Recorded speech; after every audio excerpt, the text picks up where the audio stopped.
पहला अध्याय अर्जुन विषाद योग। भगवान श्री कृष्ण ने अर्जुन को निमित्त बनाकर समस्त विश्व को गीता के रूप में जो महान उपदेश दिया है, यह अध्याय उसकी प्रस्तावना रूप है।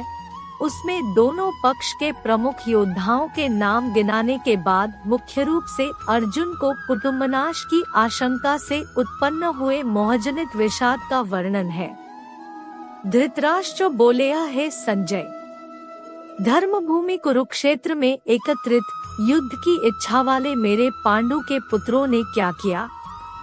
संजय बोले, उस समय राजा दुर्योधन ने व्यूहर्षनायुक्त पांडवों की सेना को देखकर और द्रोणाचार्य के पास जाकर यह वचन कहा है, हे आचार्य, आपके बुद्धिमान शिष्य द्रुपद पुत्र धृष्टद्युम्न के द्वारा व्यूहाकार खड़ी की हुई पांडुपुत्रों की इस बड़ी भारी सेना को देखिए। इस सेना में बड़े बड़े धनुषों वाले तथा युद्ध में भीम और अर्जुन के समान शूरवीर सात्यकी और विराट तथा महारथी राजा द्रुपद, धृष्टकेतु और चेकितान तथा बलवान काशीराज, पुरुजित, कुंतीभोज और मनुष्यों में श्रेष्ठ शैब्य, पराक्रमी, युधामन्यु तथा बलवान उत्तमौजा, सुभद्रा पुत्र अभिमन्यु और द्रौपदी के पांचों पुत्र, ये सभी महारथी हैं। हे ब्राह्मण श्रेष्ठ, अपने पक्ष में भी जो प्रधान है उनको आप समझ लीजिए। आपकी जानकारी के लिए मेरी सेना के जो सेनापति हैं उनको बतलाता हूँ। आप द्रोणाचार्य और पितामह भीष्म तथा कर्ण और संग्रामविजय कृपाचार्य तथा वैसे ही अश्वत्थामा, विकर्ण और सोमदत्त का पुत्र भूरिश्रवा और भी मेरे लिए जीवन की आशा त्याग देने वाले बहुत से शूरवीर अनेक प्रकार के अस्त्रों शस्त्रों से सुसज्जित और सब के सब युद्ध में चतुर हैं। भीष्म पितामह द्वारा रक्षित हमारी वह सेना सब प्रकार से अजेय है और भीम द्वारा रक्षित इन लोगों की यह सेना जीतने में सुगम है। इसलिए सब मोर्चों पर अपनी अपनी जगह स्थित रहते हुए आप लोग सभी निसंदेह भीष्म पितामह की ही सब ओर से रक्षा करें।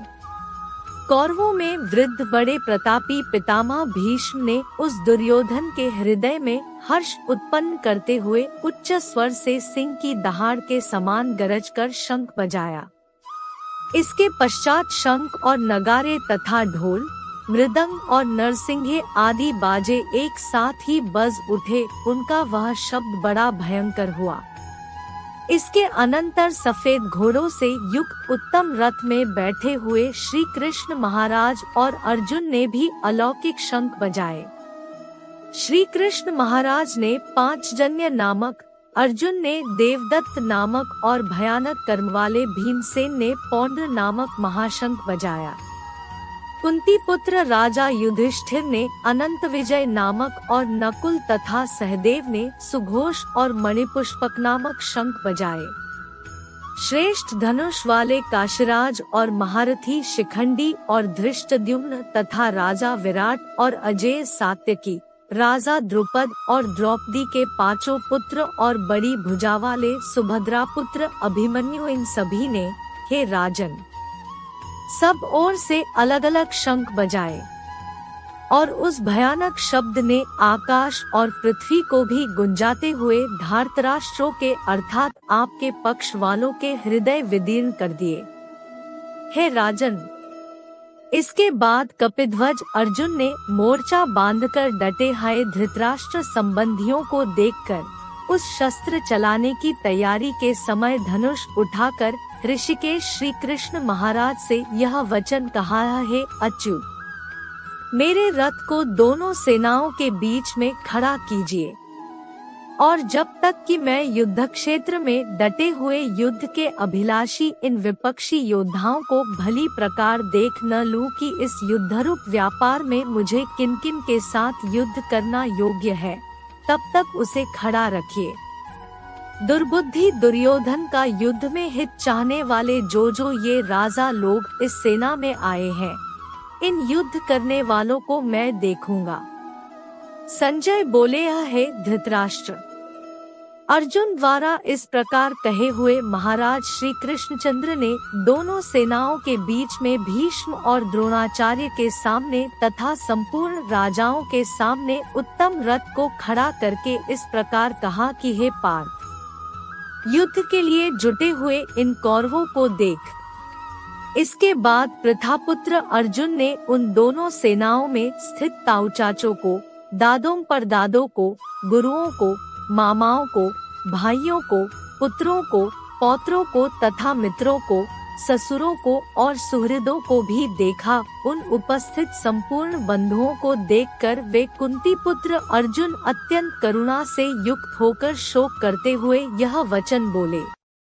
अर्जुन बोले, हे कृष्ण, युद्ध क्षेत्र में डटे हुए युद्ध के अभिलाषी इस स्वजन समुदाय को देखकर मेरे अंग शिथिल हुए जा रहे हैं और मुख सूखा जा रहा है तथा मेरे शरीर में कंप और रोमांच हो रहा है।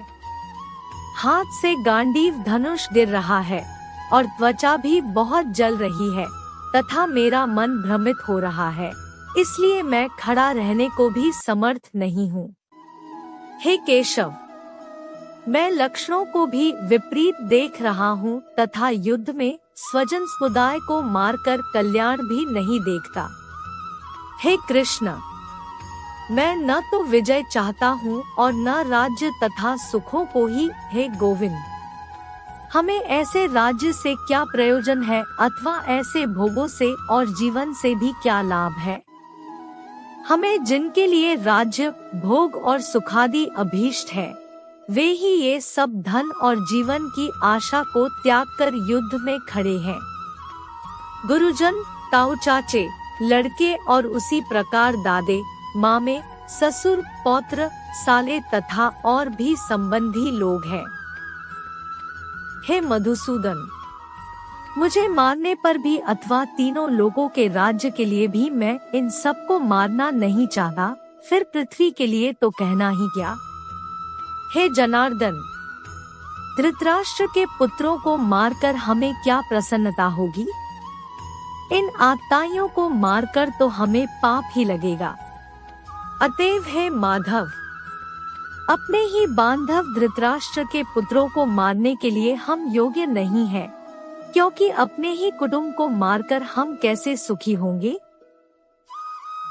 यद्यपि लोभ से भ्रष्टचित्त हुए ये लोग कुल के नाश से उत्पन्न दोष को और मित्रों से विरोध करने में पाप को नहीं देखते, तो भी हे जनार्दन, कुल के नाश से उत्पन्न दोष को जानने वाले हम लोगों को इस पाप से हटने के लिए क्यों नहीं विचार करना चाहिए।